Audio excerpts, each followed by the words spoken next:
Today, as we continue our journey and we're focused on searching, we looked yesterday at the Magi compared to Herod and what the Magi were willing to lay down from their journey across the desert to the gifts that they brought Jesus. And really, searching is an assigning of value. So if you love something or you want something, you're willing to give up whatever it is that you have, whether it's time or money or energy to get the thing that you want.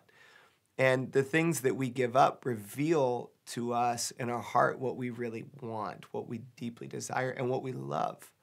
Now, a little thing about me is I love to give gifts. And sometimes it's hard for me because I'll set a budget for gifts and then I'll find something that I see that I want to give to somebody and I'll go like way beyond that. So recently we have like a budget for what we give to our parents. And I saw this brick oven pizza. It's called an uni. And one of my friends had made me a pizza and I was like, oh, this is really good. And I thought, oh, my dad will love that.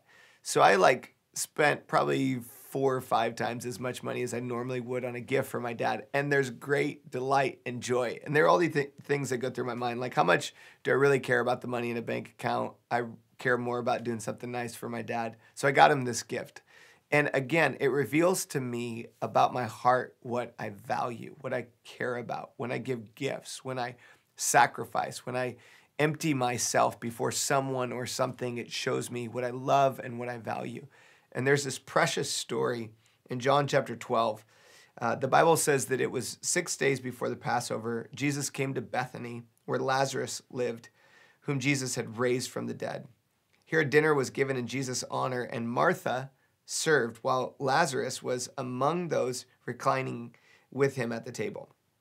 Then Mary took about a pint of pure nard and wiped it, expensive perfume. She poured it out on Jesus' feet and wiped his feet with her hair. And the house was filled with the fragrance of her perfume. Now, we're going to find in this story that this is worth like a full year's of wages that she just pours out this perfume on the feet of Jesus. And it's an act of worship. And I want you just to imagine this fragrance that is filling the room.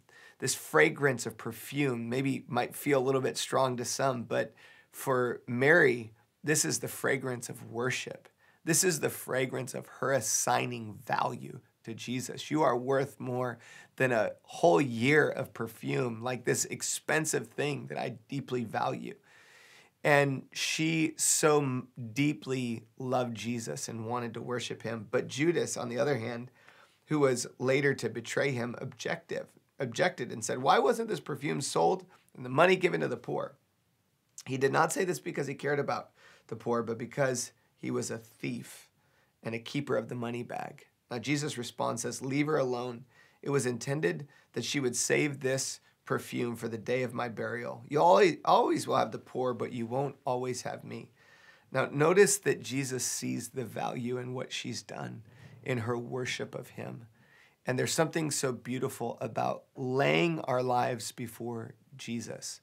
And I wonder for you this holiday season, what it is that you could lay at Jesus's feet. Maybe there are things in your life and you just need to give them up and say, Jesus, you're worth it to me. That you're more valuable than family, than a car, than money, than my career, to lay it at his feet. I just want you to ask that question today. What is the thing that you need to lay at Jesus' feet today?